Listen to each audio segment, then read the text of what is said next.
All our summer holidays were spent in the Himalayas. And so from that time onwards, what I loved about Pakistan was its wilderness, its mountains. With age, I saw these mountains, this wilderness disappearing. And especially the way we destroyed our forest cover. I always resolved the second thing, that if I ever got the opportunity, I would make sure that we preserve this God-given beauty of our country. And we start a reforestation campaign. So in 2013, my party won an election in one of the provinces, which was the former northwestern western province called Pakhtunkhwa.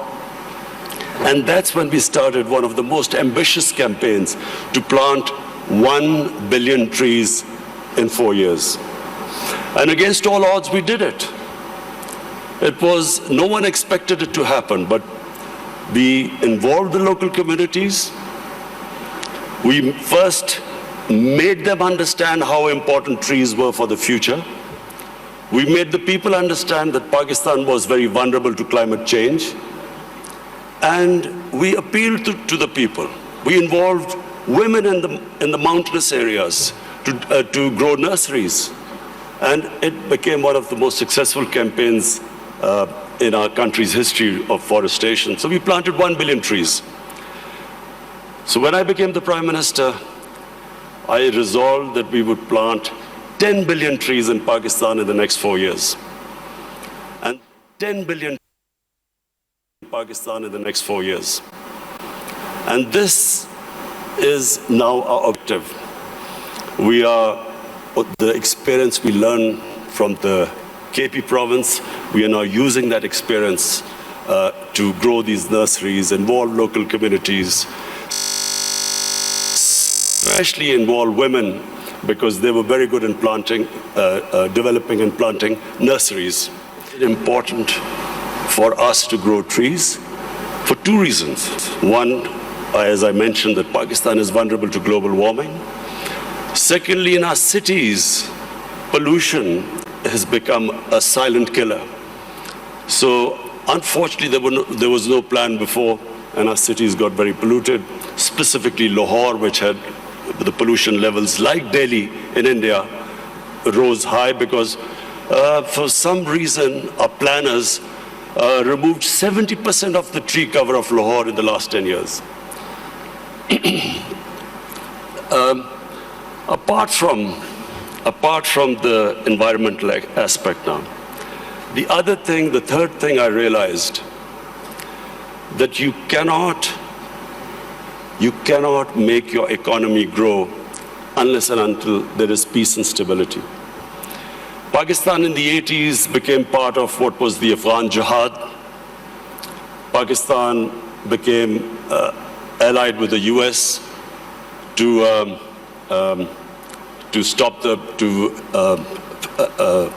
fight for the freedom in Afghanistan from the Soviets. We had militant groups in Pakistan trained to do guerrilla activities in Afghanistan. Once that ended, once the Soviets left, we were left with the militant groups, and Pakistan suffered the consequences. First time ever we had militant groups in Pakistan. We had sectarian groups. We had this called the Kalashnikov culture. We had drugs coming into the country. And that was a watershed in Pakistan. Things started going wrong and as I repeat, for economy, you need stability. You need peace and order. So if you have armed militias in your country, that became one of the impediments on economic growth. Come 9/11, we again joined the US in its war on terror. This time, the same militant groups that were created, Pakistan was required to disarm them. So again, we went through this process. 70,000 Pakistanis died in it. And of course, what was hit was economic growth. And then the image of Pakistan, a dangerous place in the world. So when I assumed power, I decided, my government decided, that from now onwards, Pakistan will only partner another country in peace. We would not become part of any other conflict. We would not join any country in its conflict. And since then, we have played our part. We have tried to ease tensions between Saudi Arabia and Iran. I also tried to, between the United States and Iran, we tried to do our part, play our part in easing tensions. In Afghanistan, in the peace process now, Pakistan is partnering with the United States to get the Taliban to talk to the Afghanistan government. It is the nearest we are to some sort of a peaceful solution in Afghanistan. The third issue, economics. When my government came into power, as you mentioned, we inherited the worst economic crisis in our history. The biggest current account deficit, the biggest fiscal deficit, where almost reserves which would have lasted a month. Since then, I must pay tribute to my economic team. And of course, we took very tough decisions. I have been in public eye for 40 years, but the sort of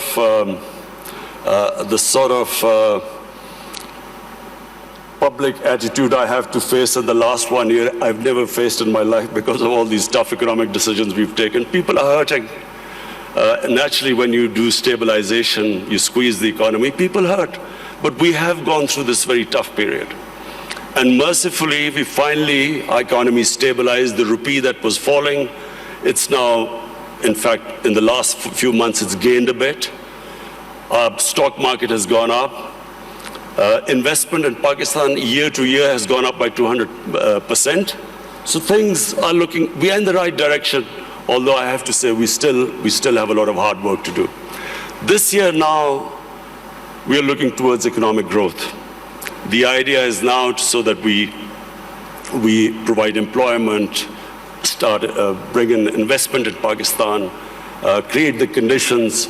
And I'm happy to say that in 1 year, according to the World Bank, that index of ease of doing business, Pakistan went up 28 points in the ease of doing business. We were in the top 10 countries which made the biggest improvement. What are the advantages of Pakistan? Number one is our population. We are 210 million people. 60% of Pakistanis are below the age of 30. This is the real strength of Pakistan. Unfortunately, we have neglected this young population because we did not concentrate on skill development, equipping them to employ themselves, become entrepreneurs, provide young people to the industry. But now we have started a program of skill development. We have partnered World Economic Forum in this program of Skill Gap, and we have laid a huge amount of money for startups, young people, encouraging them to start their own businesses. This is the first time we've done apprenticeship. We are encouraging industries now to employ young people. So this is really a big source. This is a big resource which will, we hope, one day lift Pakistan. The other advantages Pakistan have, number one, is our mineral wealth. Sadly, untapped. Pakistan is sitting on one of the most precious gold and copper reserves. Unfortunately, we've had a few issues, so these reserves have remained untapped, but we have enough reserves that we can pay off all our foreign debt. We also have one of the largest gold reserves. We have rare earth minerals. We have unexplored gas reserves. So the whole government attention now is to develop these resources. We also have very fertile agricultural land. Unfortunately, the practices which we have done, we have not really explored this potential. Our productivity is one of the lowest. So for that, we have got help from China. China has been in the CPEC, what is this, the Pakistan Economic Pakistan-China economic corridor. We have in that got China to help us in developing the productivity of agriculture sector. And this is, I think, one area where Pakistan can make strides very quickly, because we do have fertile land. Unfortunately, as I said, our productivity is very low. And finally, my vision of Pakistan stems from its strategic location. Pakistan is strategically placed, probably one of the most fortunate positions in the world. On the one side is China, one of the fastest growing markets, and of course closely allied to Pakistan. Then we have energy reserves in Central Asia, and the moment there's peace in Afghanistan, we then have access to all the markets in Central Asia. Then we have Iran, and hopefully, if things settle down, Iran also, the more we trade with Iran, both countries will benefit. The biggest neighbor, second biggest neighbor is India. Unfortunately and sadly, the situation between India and Pakistan is not what it should have been. There are various reasons, and I won't go into it right now. This is not the right forum.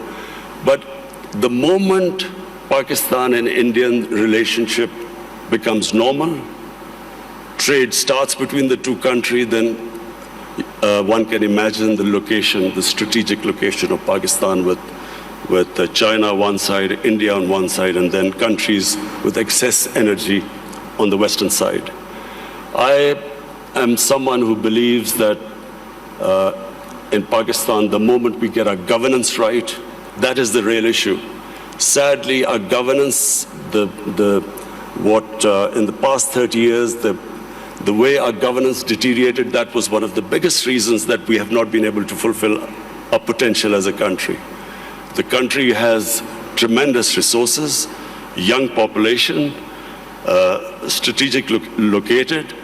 From now on, my government's biggest challenge now is how we can improve our state institutions, so we can improve our governance, so we can tap our potential.